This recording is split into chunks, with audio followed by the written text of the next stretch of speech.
Hello and welcome into Overtime, presented by McDonald's. Along with John Bruce, I'm Dewey, Dailey, as we bring you into today's show. The first main week, I know there were a couple games before last week on like the Thursday and the Friday, but the first main week of the fall sports season is over, and we're here to talk about it and even preview a little bit of this upcoming week. So it should be a fun, jam-packed episode. John, I know you just got back from a little road trip out, not west, Kinda but in the west. west direction. Technically was west of the Mississippi. So the old man crossed it a couple times, saw a game at Target Field for the Minnesota Twins, saw them lose to the Pittsburgh Pirates. It was Not very many teams can say that. Andrew McCutchen throwback night, as he had 5 ribbies, including a 439-foot home run to put the game away. Sonny Gray was perfect through 5. And you could just tell, like, everyone was amped up because the play that broke it was a little grounder to third. Like, the guy had it beat. Throw gets away. Guy runs the second. Like, that's got to be an error. And we were sitting right by the press box, and this guy down the row from us started arguing with the official scorekeeper over it. And the scorekeeper just looked at him and just shook his head. But, yeah, so Pirates won that game, then swung by Iowa, ran by the Field of Dreams, the movie set, and I got to go in the corn. Yeah, I got to go in the corn. It was. Is that just like open to the public, or do you have to like buy tickets for a tour? It was a suggested donation. Oh, And, it was like $20 per car, and per car, so it's so it wasn't like terrible. So it was me and my mom because we do those trips. So it was our 21st stadium we saw. So does the Field of Dreams count as a stadium? It's gonna be a side quest.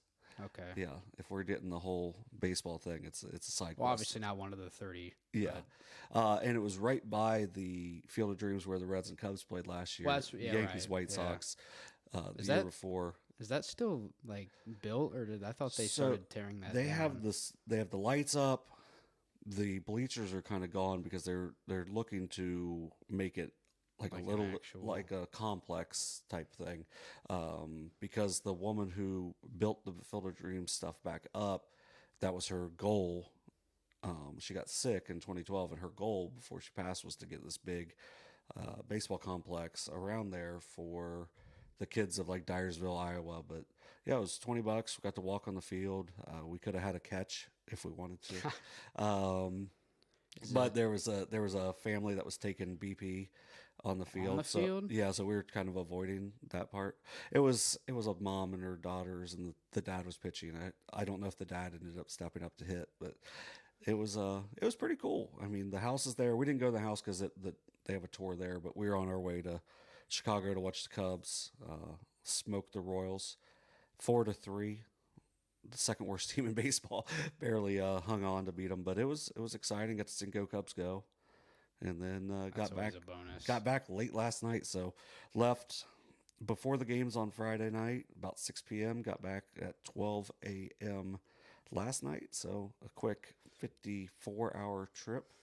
Got to see 6 states and the Field of Dreams, a couple good games. So I am lay tired, as they say in French. So do you play catch or do you have a catch? I say play, but I mean, in the movie, it's just Well, yeah, I mean, I get it there, but I've always thought have a catch was a little odd. Yeah. But it's probably a little bit more iconic to say it like that just because of that movie. But so yeah, they had like a place where you could get gloves, but I mean, my made. Mom, they have like them. Field of Dreams branded stuff. Stuff. Okay. So with my mom being 73, I didn't know she wanted to.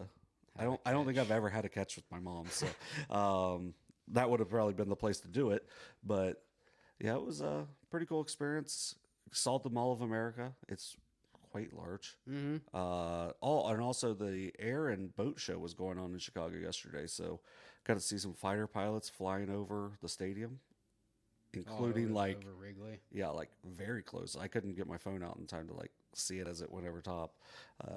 But you could hear the people in the bleachers were going nuts every time they started to go around. And all we could hear was we could hear them, and then we would eventually see them out. And it was pretty cool. All right, John. Well, if you're ready to jump into things, we're going to start things off by congratulating Portsmouth West's Emma Sayre on her commitment to Marshall for volleyball, which, if you've never known that she played volleyball, I think just by watching her play basketball, if you realize that basketball wasn't even her main sport, it's like, how good is she at volleyball if basketball is not even the main thing? 1,281 career digs through 3 seasons, has had more digs each year. I think she had 475 and then 450 the year before, and I think like high 380s her freshman year. All SOC in volleyball and basketball, was a huge part of the West girls basketball team last year. They got their first ever SOC 2 title and was also the defensive player of the year in basketball in the 22-23 season. So good pickup there for Marshall. They seem to have a stranglehold on all outstanding, and Portsmouth West in general. You get Sissel and Irwin for football, and now you get Sayre for volleyball. So Marshall doing their best job down there in West Portsmouth. Yeah. So I think it was her sophomore year. Derek had really talked her up for volleyball, and then I saw West play in basketball. I'm like, this girl's like 5 foot, And then and that was just in warm-ups, and then watching her during the game was like, oh, this girl can really play.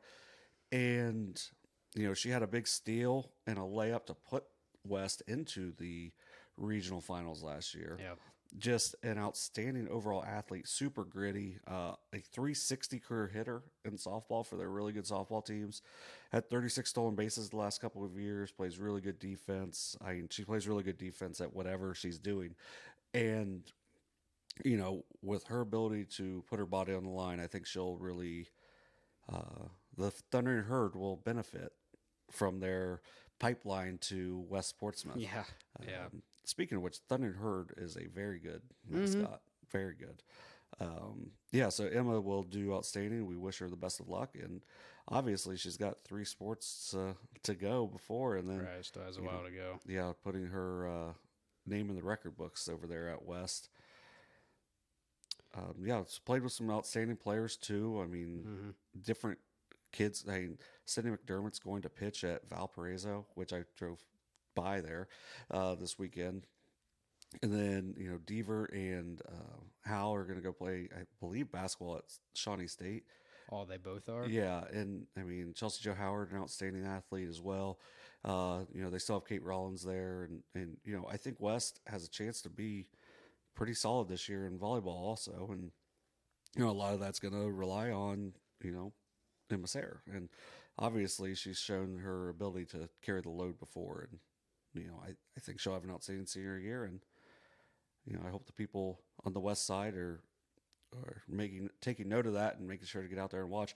Last year, when they played Wheelersburg at West, that girls game that we covered late in the season, and it was to wrap up the SOC for the first time ever, that crowd was amazing. Like and the coolest part was all the little boys that were there watching. Now, a lot of it was they were doing a lot of stuff behind us around our camera stuff. T. Higgins was back there. Yeah, T. Higgins was for sure.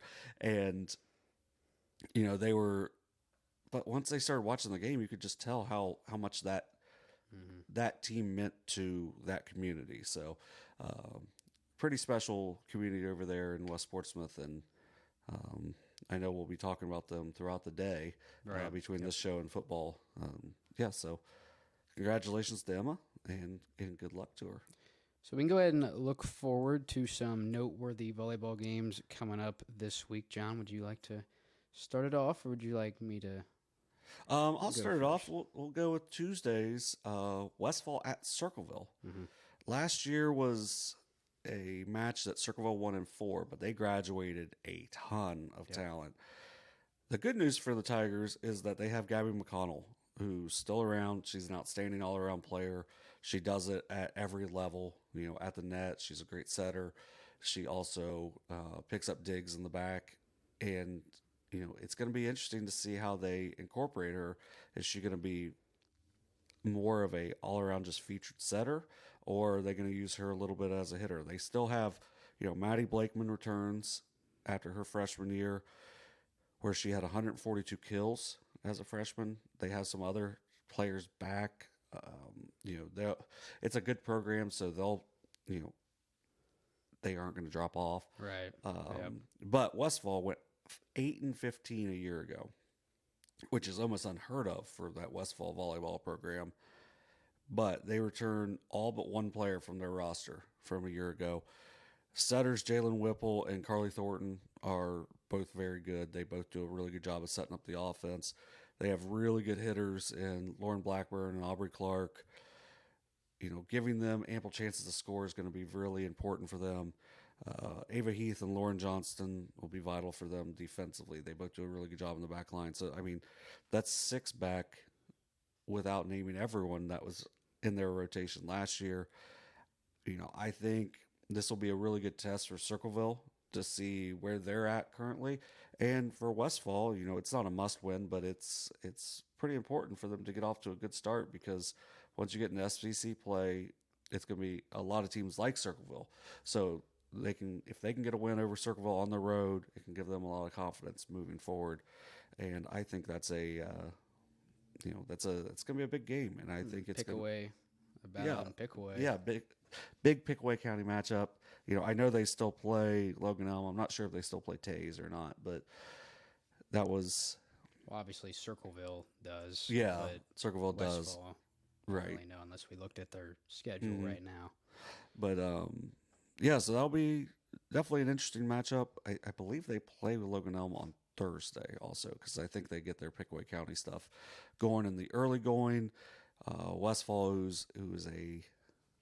they made 3 straight trips to the state tournament in, I think it was 2003, 4, and 5.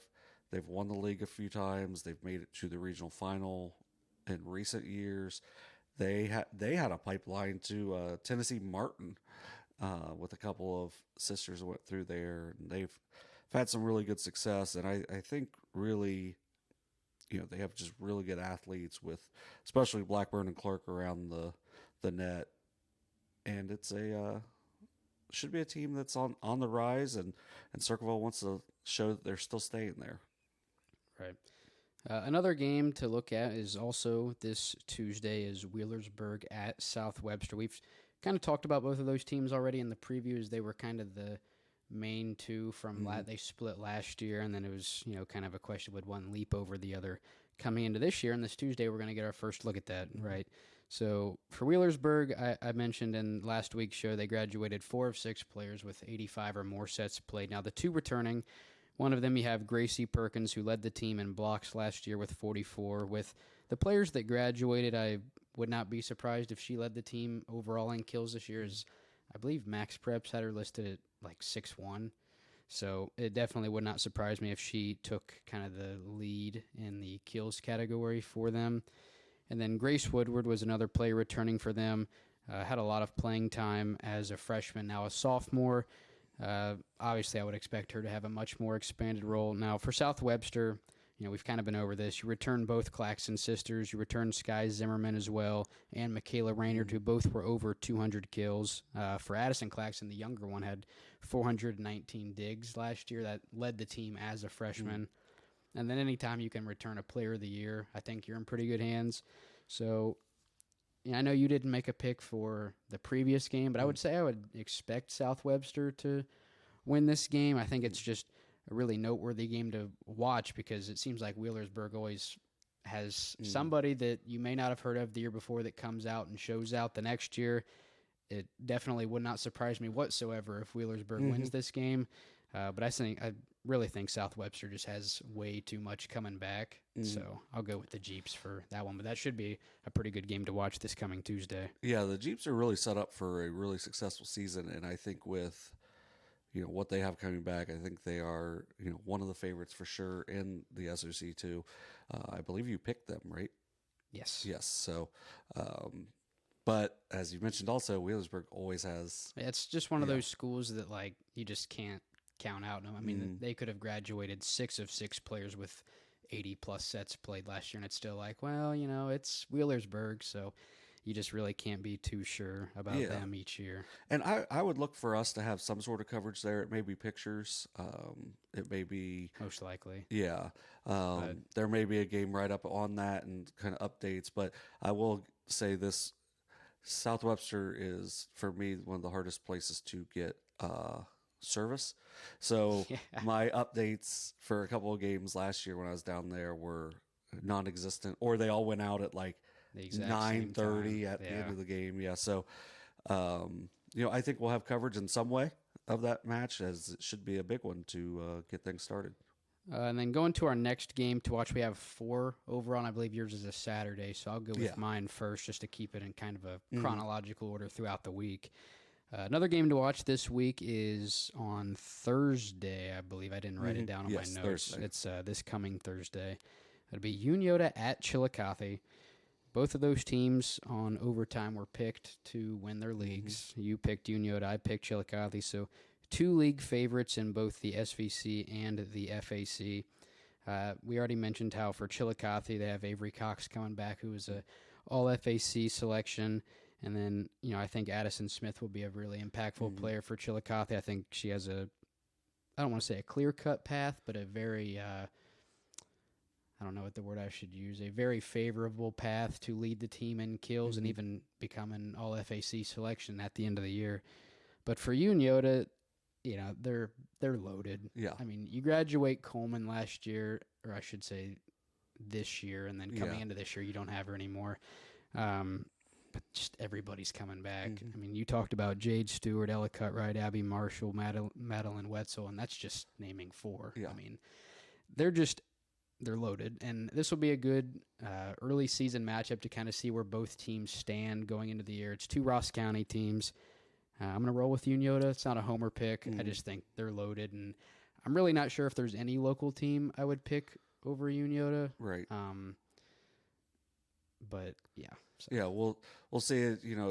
It's a lot of pieces that are going to be involved in that rotation. So that could be, if they get into like a strange rotation or like unfavorable, which is something that's hurt them in the past. But I think with having, I believe, either 9 or 10 kids that I know will be in that rotation back with experience, I think Coach Hutton, will do a really good job of avoiding an unfavorable spot. Right.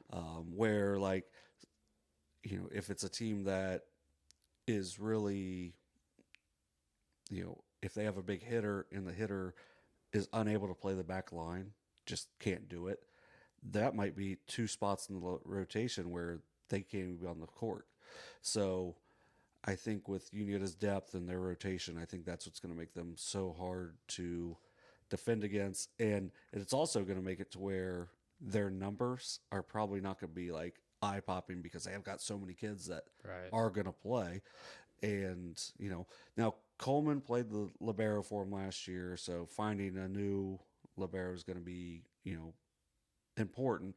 But with like Megan Miller, Emma Specht, I think with either of those 2, they could really step into it, just do it immediately.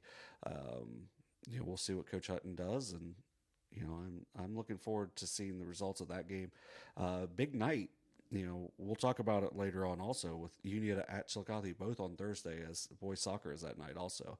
So, should be a fun night over in Cavalier Town. I don't know. We're in Tiger Town here at McGillicuddy Kennel Studios. Right. So, 4 league hopefuls going at it this Tuesday at Chillicothe. It'll be tonight, obviously, for when this goes live. But So then lastly, the last game we have is South Webster at Adena on Saturday.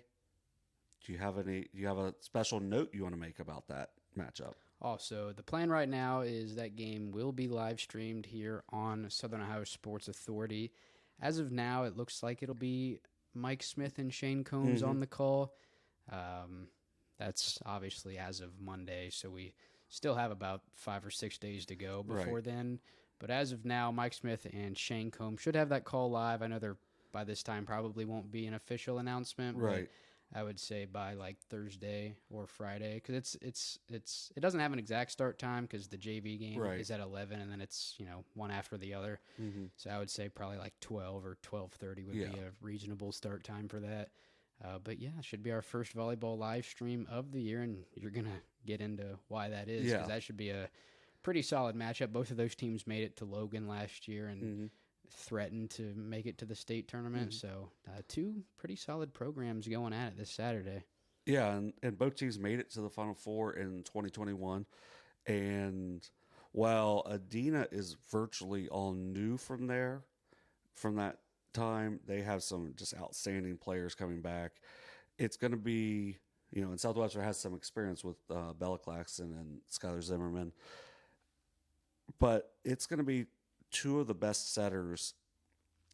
I'm not going to even just say Southeast Ohio, because I think it's in all of Ohio. In their divisions, will be featured with South Webster's Bella Claxton and Adena's Grace Townsend. Claxton has 2,033 career assists, which is a heck of a career, and that's with 3 years. Yeah, and that's with a season to go. 693 digs, 188 aces, and also 478 career kills as a setter. That's what jumped out to me. Yes. Was like she had like last year she had 799 assists, but also like 193 kills. Right. Like, yeah. Now, I believe it was Michaela Lovely for Adena on that state team was really good, being left-handed at kind of surprise hitting as the setter. But I just wonder, is that something that Claxton does also? Is, kind of, she's so smart with it that she can really find holes in the other team. So she's an outstanding all-around player. She does have some help. You mentioned, Zimmerman and Reynard. They've also got Lauren Cottonbach, Addison Claxton, even more back from last year's team that made it to the regionals. They're going to be a dangerous team throughout the season. I know they were your pick in the SOC too. I think I don't want to say the popular pick because you always have Wheelersburg, but I think they're going to be not a lock to make it to the regionals. I think very they're favorable favorite. Yeah, a big time favorite to make it to the regionals. Now, for Adena, they lost a really good senior class, especially hitters up front, with Hannah Burns and Sydney Fogelsong, who is now going to be throwing at Penn State. Not bad. Those two up front were just a lot to deal with. And Grace Townsend benefited from that as she had 827 assists as a sophomore. It was her first varsity season. She didn't have any stats from her freshman year. I know she went and dressed and she practiced with the team that went to state as a freshman, but only 46 ball handling errors for last season, less than 2 a match. It's pretty impressive, especially as someone in their first year as a setter. Now, she's got some really good, if slightly inexperienced hitters coming back. Burnley Preston, Caroline Corcoran, and Katie Burns all have really high ceilings. Burns is the sister of Hannah Burns. And, she may have had the most attention paid to her as a freshman last year out of those three. But Preston and Corcoran can really go up and do it. Ava Kruger is just an outstanding all-around player, so she's another big hitter for them. But she plays all around, does a really good job serving as well. And Brooke Bossert is probably the top, if not the top defensive specialist in the SVC. She's right there at the top. She's an outstanding player, really covers all over the court for them in the back. And, which Coach Smith does a great job of game planning and making adjustments. And it feels like, when you watch them, it feels like they have more than 6 players on the court on defense. And it's just, they fly around. It's should be just an outstanding overall match.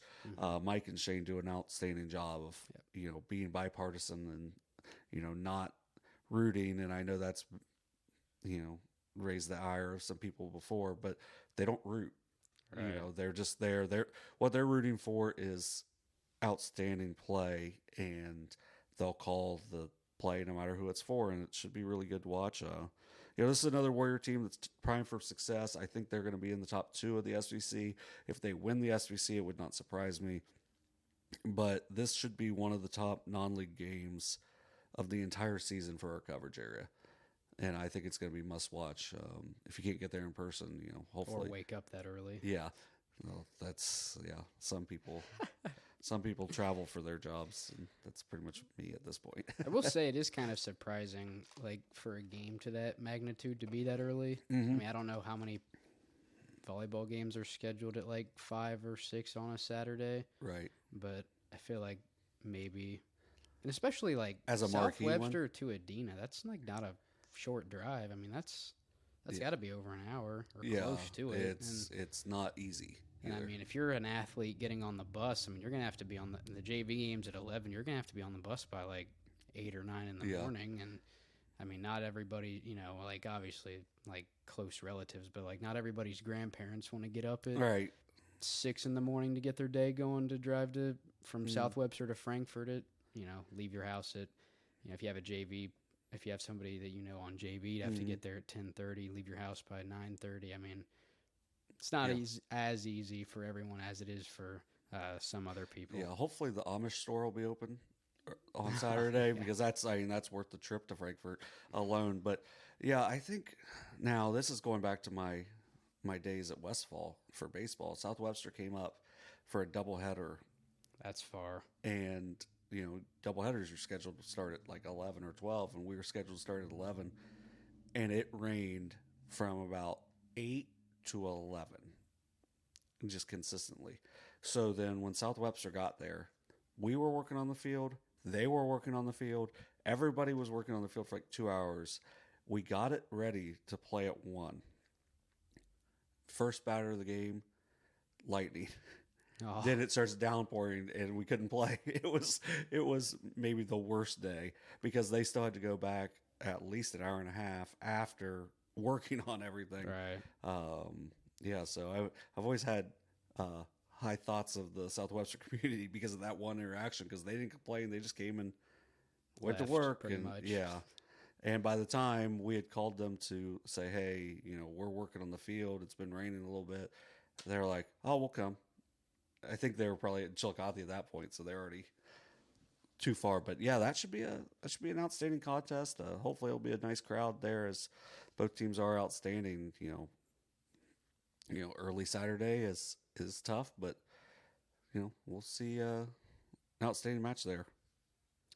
And going from volleyball, we'll go boys soccer and then girls soccer. Not a whole lot of matchups last week. I know there were some at the end of the week, which we're going to talk about now. Yes. We had 2 Saturday games, or I should say 2 Saturday boys games. We had Athens at Fairfield Union and then Unioto at Wheelersburg. I'll go ahead and start with Athens at Fairfield Union. Last year it was 5-4. Athens took that one at home. This year they make the trip to Fairfield Union. They come away with a 4-2 win over the Falcons. For Fairfield Union, Caleb Redding had a goal and Cole Rowley had one towards the end of the game. It was tied at 1-1 at one point, and then I think Athens started to pull away. Obviously, these are 2 teams that are looking to contend in their league, so I felt like this was a good early season non-league matchup to kind of see where both teams stand across. I believe they are in the same division as well. Same division, yeah. So you kind of get a look into the tournament as well, as they do the same like points and stuff for like seedings and. So it's pretty much the same as basketball, volleyball, all of that. I don't think it's this year. They're going to incorporate max preps into seeding teams based on their weird strength of schedule thing. It's here's the thing. Can Hillsborough really vote on Marietta and Warren, because they're probably not going to play. They probably don't play the same type of people. So they're just looking at scores. No offense to Belpre, but if Warren plays Belpre 2 times, which I don't think they do. I don't even know if they play any in soccer, but if Warren and Belpre play, Warren is going to win that game by a lot, because Belpre's a new program that's coming along. Warren is an established program. So, their goal differential is for those two games are 20-0. Right. Probably worse. Where max preps or a strength of schedule component will factor that in. So the score doesn't matter at that point. It's just who wins. But at the same time, that takes away, let's say Athens goes to Fairfield Union. They get the same credit for an impressive 4-2 victory as if they would have won 1-0 on an own goal, which clearly they didn't here. But it'll be interesting to see how that's incorporated. Is that going to be a big difference? Now, soccer is a sport where it's been done pretty well, but it's like, especially in Division II, it's so spread out. And then also in Division III now, this is something that I'm sure you don't know. Last year, I'm trying to remember the school that had to go to North Adams to play in the first round, but they're beyond Zanesville. It was like on the other side of Zanesville, and they had to go to North Adams, who doesn't have lights, and play on a weeknight in the first round of the tournament.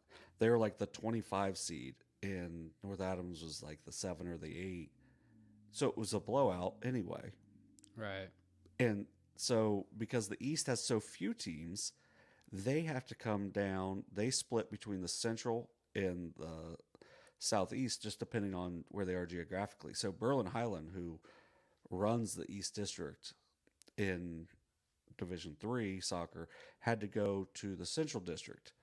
Well, they were probably one of the top 3 teams in the entire region, but they had to play, I think, Worthington Christian or Grandview Heights to even get out of the district. So we'll see how all that's kind of thrown in as far as seeding goes. But this was a big game for, while the coaches are still doing the voting, this is a big game for that. Sebastian Aruz had 8 saves for the Bulldogs. Just an outstanding program for them. They went to 1-0-1 as they tied Logan, which we'll talk about here in a second. And then they had that big win at Fairfield Union. Fairfield Union drops to 1-1, but they still got a lot ahead of them, especially with the league play and everything. I know you picked Bloom Carroll and everything. Yes, and Fairfield Union will be close. They'll be tight in there with Redding, a kid like Rowley. I mean, that's a really athletic family. And Redding was their go-to scorer from a year ago, and I think it's a program. This game is only going to make them better. 4-2 is probably a cleaner game than a 5-4 game. Well, maybe not as exciting as the 9 goals. Definitely can be impactful for both teams. And you mentioned that with that South Webster at Adena non-league game, like early in the season, early in the day, and it's vital, even if you play these games early in the season, to play the really top level teams in your district. And kudos to both of these teams for scheduling that, especially Fairfield Union, who plays in a really strong league as well, to step out and play the non-league. And for Fairfield Union, their next game is Tuesday at Warren. They still have 4 non-league games before their first MSL. First MSL game isn't until September 6th against Logan Elm. So they still have a little bit to go before league play starts. So in terms of the MSL, still plenty of time to get in the groove of things. And they play 1 round in the MSL. Right. So they have a lot of non-league games. I know, I believe it's like September 23rd or 25th. Fairfield Union and Unioto play in girls then boys one night, back to back, and those will be really big games overall and for seeding in Division II. So 2 really good teams. I know Athens we cover a little bit, not very often, but they're in the TVC. They're in the TVC, and since the TVC doesn't have soccer, as I believe it's them, Alexander and Belpre are the only teams that have soccer in the TVC. So it's something that we don't really cover in for conference. It's more like tournament time towards the end of the year, or whenever they have a big non-league game like this one right here. I know we didn't have anybody present, but Yeah. I know once football starts, that's when we start getting our writers out and about it, the different things as well. Then the other one we have was the other big non-league game was Unioto at Wheelersburg. I talked to, my gosh, I can't think of his name right now. The Coach Step last year. We talked about, this would be a really big non-league game to get, and I know originally they talked about doing it as that football Friday night, and then it kind of just got put back to let's give our teams an extra week to work out and scrimmage and be ready for that opener, and it seems like it was definitely worth the price of admission. First time these two met up since I believe it was the 2020 season. And it was a very similar game. I think that one was 3-2 at Wheelersburg. This one was 3-2 at Wheelersburg, with Wheelersburg winning. Outstanding contest to start the year for both teams. One of the most infuriating. I've watched the goals scored. I've seen the saves in the game. I haven't watched the entire game back, but both teams scored on a penalty kick early. It used to be you almost had to get to a fight to have a penalty kick in the past. Now it seems like every game there's multiple. Max Hagen's got the scoring started on a penalty kick in the first few minutes. Union's Blake Haginger, freshman goalie, actually deflected it. Wasn't able to parry it past the post, but actually got a hand on it, which was, pretty good to be able to guess the correct way and get a hand on it. But Hagens is just too good. He puts too much pace on the ball to be able to stop with just, you got to get both hands on it. And, he gives them an early 1-0 lead. And then Unioto's Lucas Haynes scored late in the first half on a penalty kick of his own. He was able to beat the keeper Braden Bird to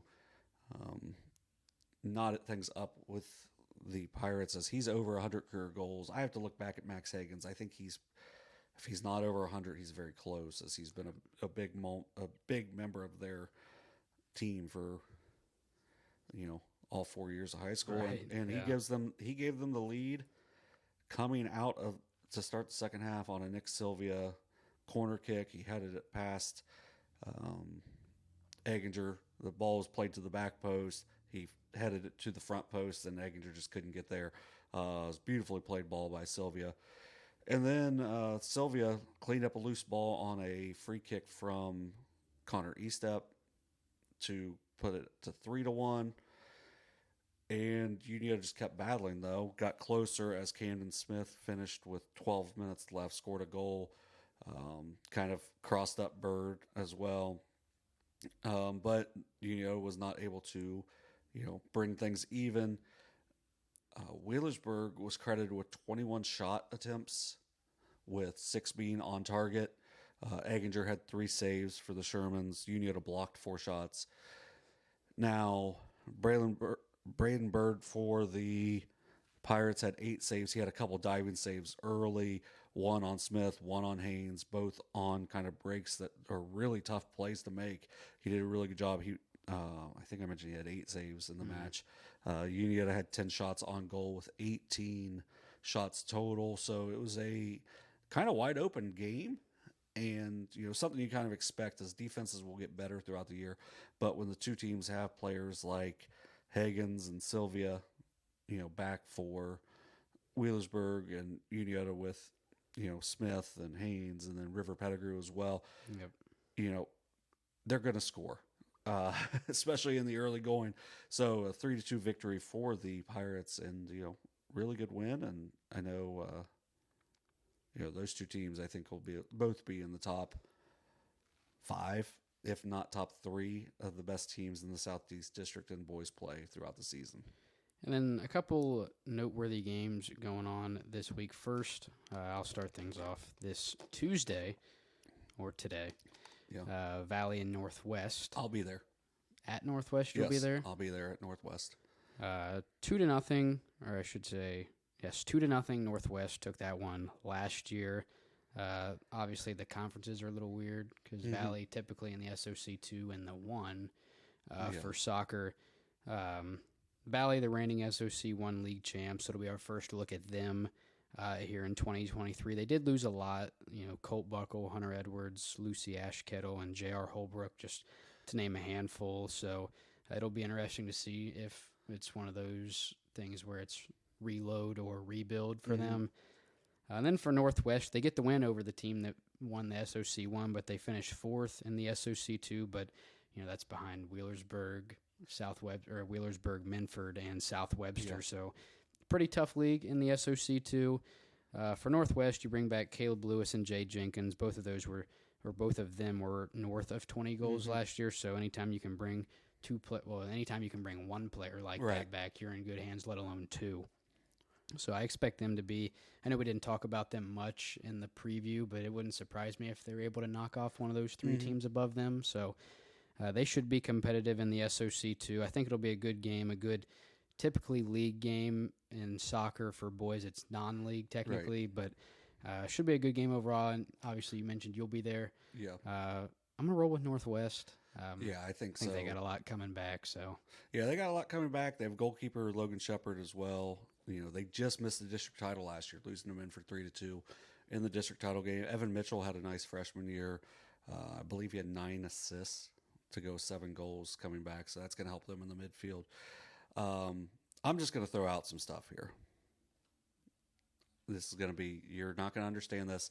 99% of the people, maybe 100% of the people watching won't get it, but I'm going to ramble on about something here. The Indians defense, while they're facing, the strong Mohawk offense, is going to look to say, hold on, partner, and slowing their attacks. Oh, it's going to get worse. Is this pre-written? Yeah. That's why I had to say it.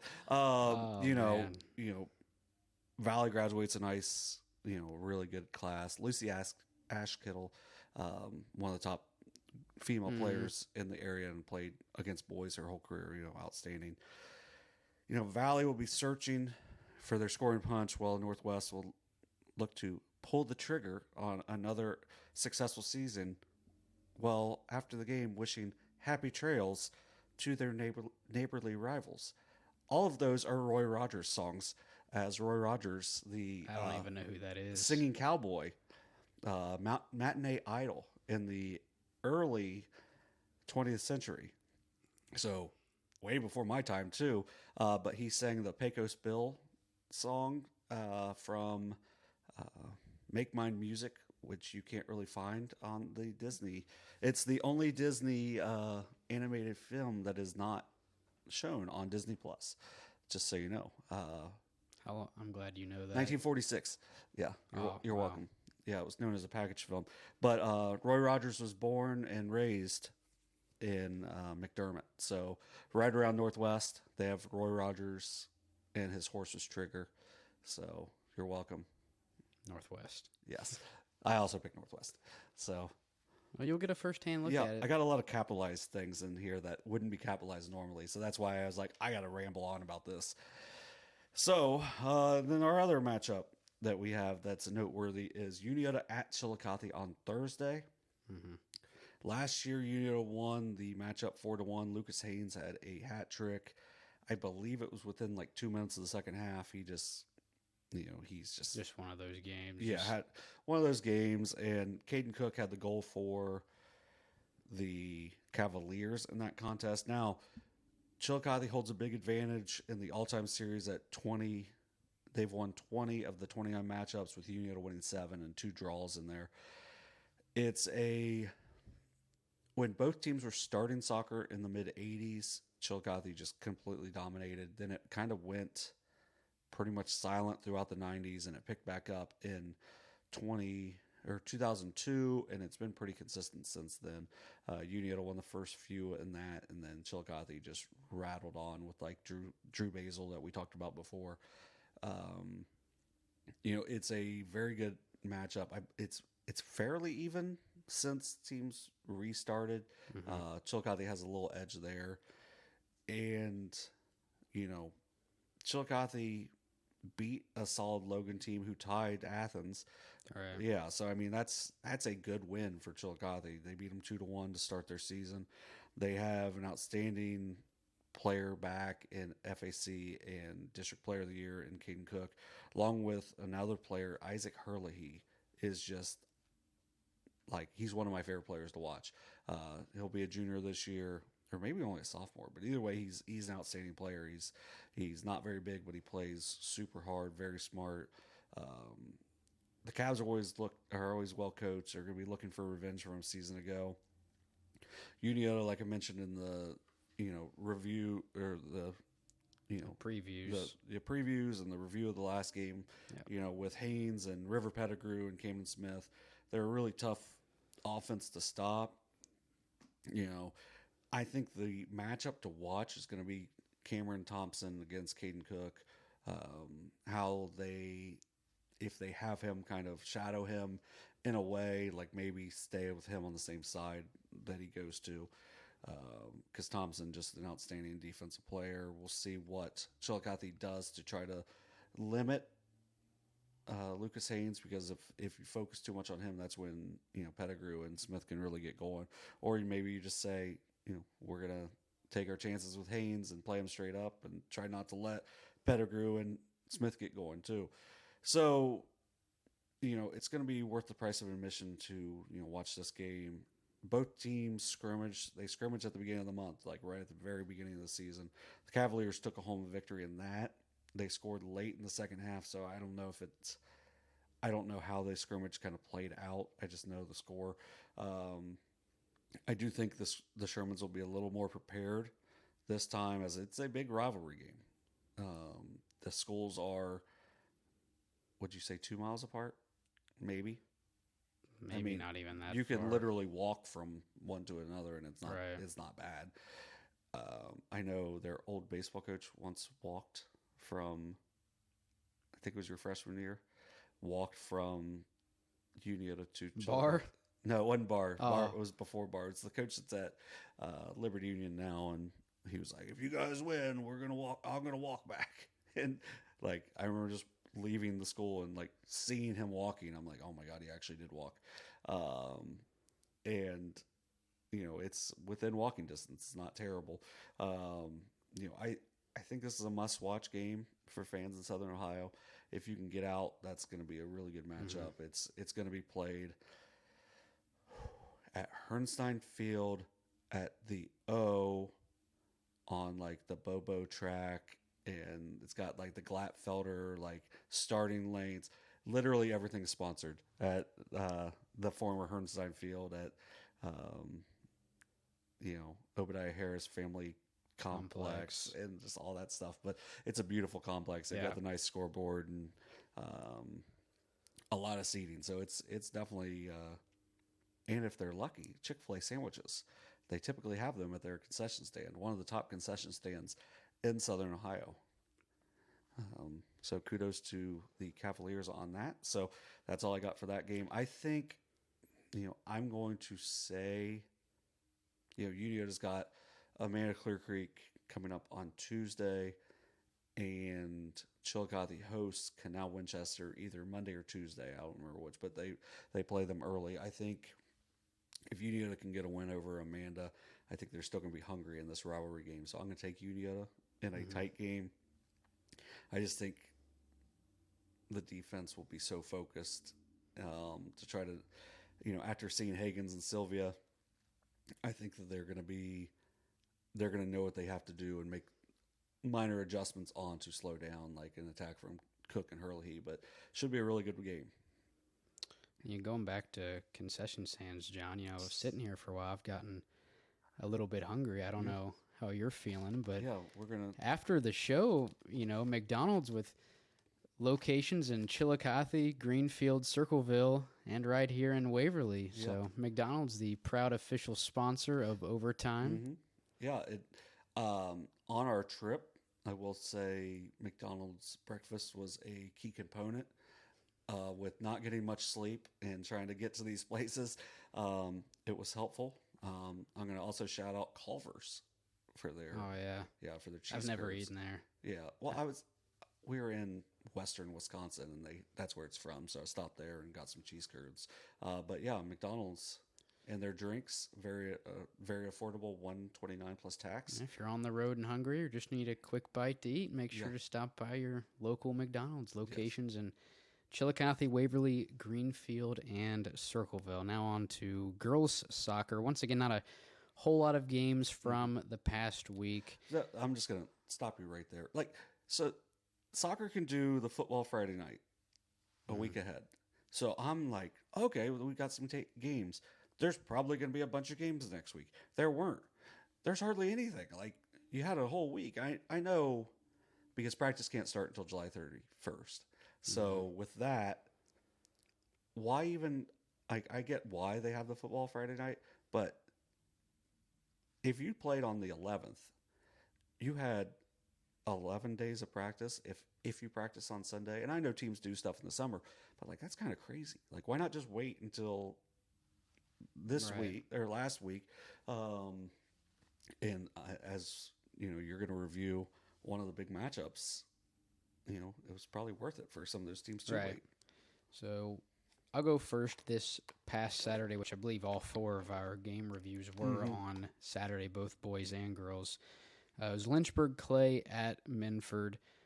Similar to a lot of these non-league matchups we've done, it's an early season non-conference game. Both teams are league hopefuls. Obviously, Lynchburg-Clay in the Shack. Minford picked by you to win the SOC 2. A 3-1 win for the Mustangs. Minford drops to 0-1. It's not surprising that the only Minford goal was scored by Lexi Conkle. I was assisted by junior Ella Estep. For Minford, they still have one more game before league play.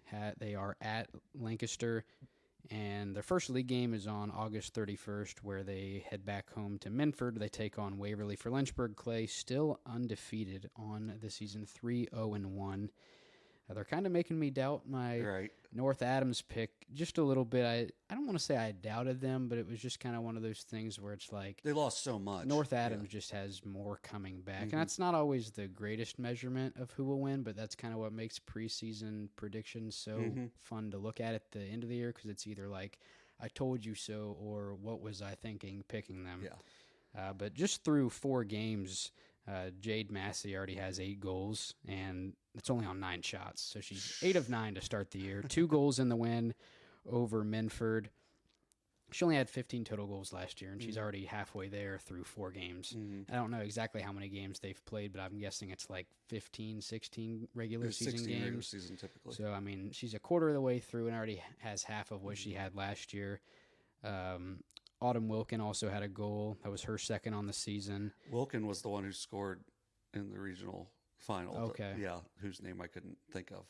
Yeah. And then the next game for Lynchburg-Clay is Wednesday when they go to West Union.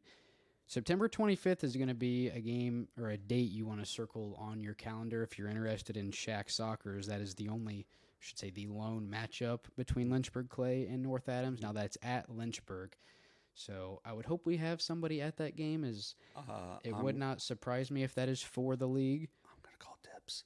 I don't blame you, because just by the way that Massey, I remember in the preview kind of predicted she would be the one that would step up. Maybe didn't predict to the magnitude it's been through 4 games, but from the way they're playing just through these first 4 games, them and North Adams are going to battle on September 25th. So I think when they played in basketball at Miami Trace last year, I remember talking about Jade Massey before the game a little bit, kind of. Well, that was a very last second live stream too. I don't think the announcement was released until 4:45 for a 6 o'clock game. Right. And so before that game, I had kind of talked about, she was the player that kind of did a little of everything, and then it looked like she was on pace for a quadruple double that night because she just completely dominated the game. So she's a player that can flip a switch and, take over if needed. And she hadn't really needed to the last couple of years because they've had so much depth of scoring. And it looks like she's flipped that switch and is carrying that into a very successful senior year to start with. And as I was saying, how a lot of teams hadn't played very many games and Lynchburg's played 4. Right. Yeah. They've played more than most of the district combined. But yeah, so that's a very good win for Lynchburg, especially on the road. Minford's got a nice soccer-only facility. And that was and I forgot to mention, as you said, Lynchburg, that was their fourth game. That was Minford's first game of the year. So, obviously they're going to need a few games, and they still have one more game before league play starts. I know I definitely wouldn't change my SOC2 pick because losing to a team like Lynchburg-Clay isn't really something that would knock my expectations throughout the year. But definitely not a loss to hang your head about, and we'll see how the season goes for both of them as it goes on here.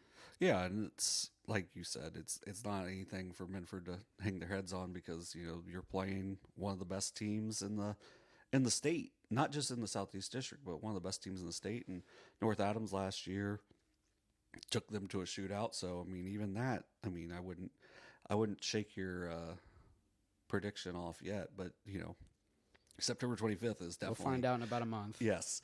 So should be a big one that night. So the other contest was one similar to the boys contest that I talked about with Unioto at Wheelersburg. They played last year to start the year. Unioto won 2-1. It was a late goal in that one. And this one was also decided on a late goal. They jumped out to an early lead on goals by Amelia Urig, my player to watch. There we go. Yeah. And then Ella Pelfrey also scored. She scored her first career goal for the Shermans. Goalkeeper Maya Free was able to keep the Pirate attack at bay with a couple really good diving saves. See what you did there. Yeah. Oh, it's going to get worse. I think that might be in the next one. That might be it's going to get bad. Overall, there it is. Wheelersburg pillaged the Tanks' back line with a pair of goals, one from Bella Miller and the other from Brianna Whitley to draw even, but the Shermans were able to break the stalemate with 4:57 to play on a goal by Aiden Dannison to give the Shermans a 3-2 victory. Free had, another really good night in goal. Amber Blevins had 8 saves for the Pirates, was able to keep them in the contest until the waning moments. These are two really good teams as well. Really good road win for Unioto, incorporating the fact that they're pretty young, have a lot of new pieces. Wheelersburg also a lot of new pieces now where, Blevins returns, also Miller. But you've got, Jocelyn Tilley, oh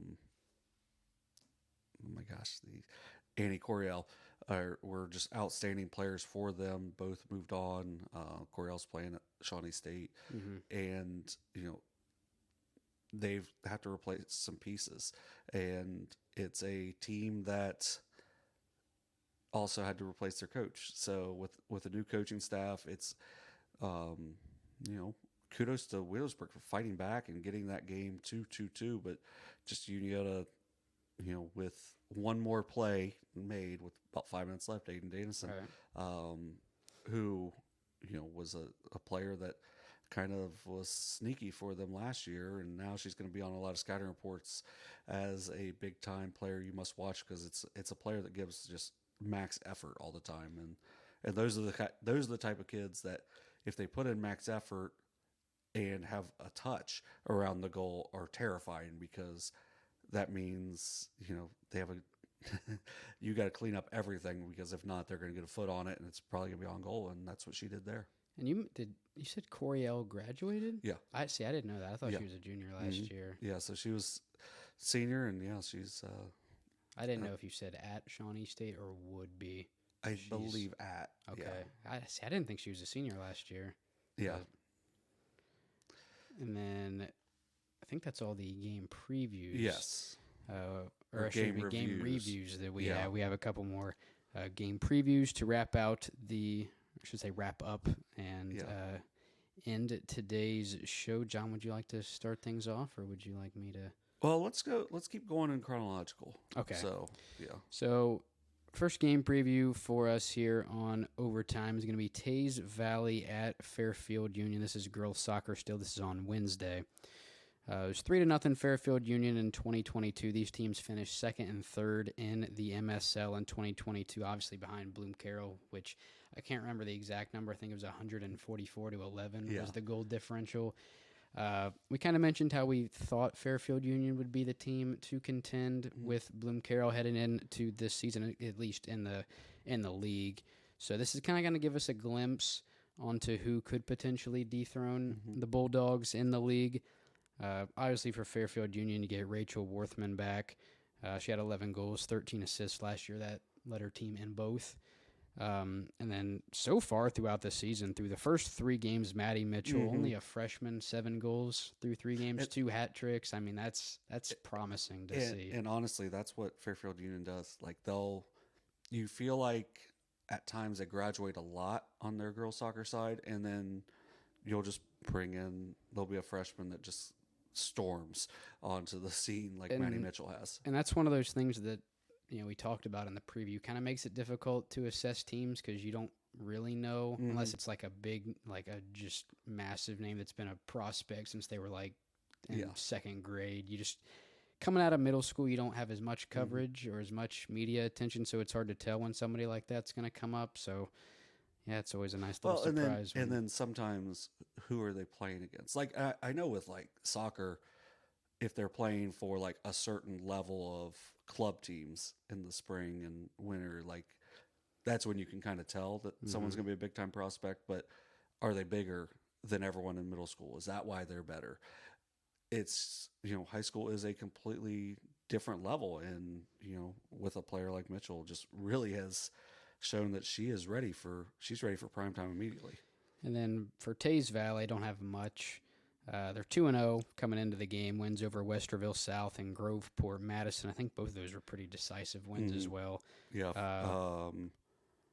11-2 difference so far. Right. So clearly a lot of skill on both sides of the pitch. Yes. Attaboy. I'm going to roll with the Falcons mainly because I had a lot more information on them. So it'd be hard to pick a team that I didn't have a lot of statistics or even a roster for that matter on. Plus, they're in our coverage area. Yeah. I think just through these first 3 games, it looks like I probably should have written down the date that they play Bloom Carroll. But just through these first 3 games, it seems like they have a pretty good chance to compete with them. So I think that'll be an interesting thing to watch develop in the MSL over the year. Yeah, and I think this is a big one for Fairfield Union because they are playing so many young kids, and that's like something that will be sustainable over the next. I mean, you have 2 hat tricks through the first 3 games as a freshman. Right. So. Yeah, so they've outscored their opponents 14-3 so far. They got a sophomore in goal, and Macy Martindale. She's played well for them so far, and I think it's just this. They're going to play a bigger school with Teays, who will be hungry to get some revenge from last year. And, it seems like they're right where they normally are with Fairfield Union, but at the same time, it's sometimes you just gotta test your mettle, and that this is gonna be a big one to do it as they take on the Vikings on Wednesday. Yes. So the last preview we have is for Saturday. We got Rock Hill, the Red Women. I don't know if that's an official thing. Yeah, I don't know either. Because Max Preps isn't the most reliable for everything, but if you look at Jackson's Max Preps, it says Ironmen/Iron Ladies. For Rock Hill, I mean, obviously Lady Redmen is, but there's also for Huntington, it's Lady Huntsmen. So it's so much. If you have a mascot that has men or man in the name, it kind of would make sense for it to be Red Women or Hunts Women, Hunts Ladies. Okay, so I'm gonna go to one of my professors in school once typed on a paper how did your students display sports personship? And I've never been madder about anything in my entire life.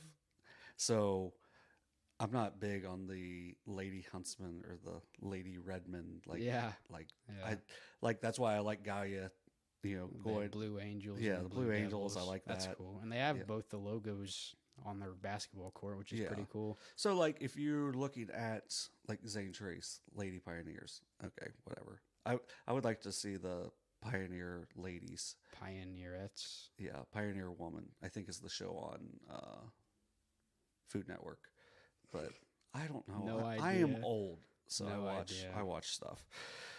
So the Rock Hillians will be traveling to take on the Wheelersburg Lady Pirates. But hey, if you like Pirates of the Caribbean at Disney World, they have a lady pirate there now.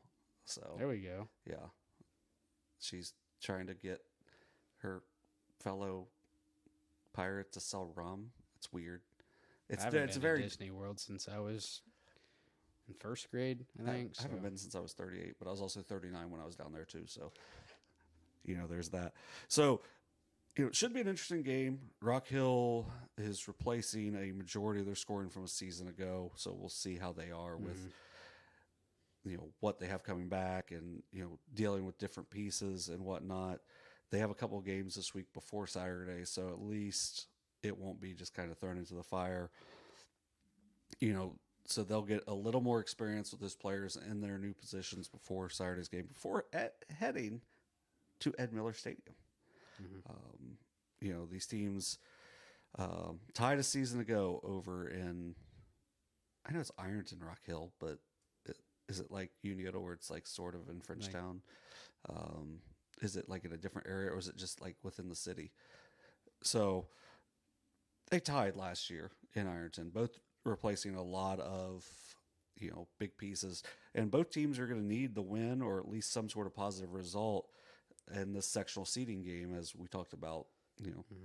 I look for it being at Wheelersburg. They dropped one already at home. I think they're going to look to protect the ship. They're not going to burn the ships, as that's another ship phrase. They're going to look to make Rock Hill walk the plank. I think I said that. You did last week. It doesn't matter. I'm going to keep making those puns. And I'm going to take Wheelersburg on this one just because Rock Hill having so many losses of personnel from last year. But I wouldn't be surprised if this is a tight matchup, and it's going to be one to make sure to follow. And if it's another good game, we'll talk about next week on SOSA Overtime presented by McDonald's. Presented by McDonald's. And with that, John, I believe that is, unless you have anything else to talk about or add on. Stay cool. It's going to be hot. There's make sure you follow either your school's accounts, either on X or Facebook or anything. Some of these times are getting switched. I know Fairfield just announced that they're playing Miami Trace with a later start time, I believe on Thursday.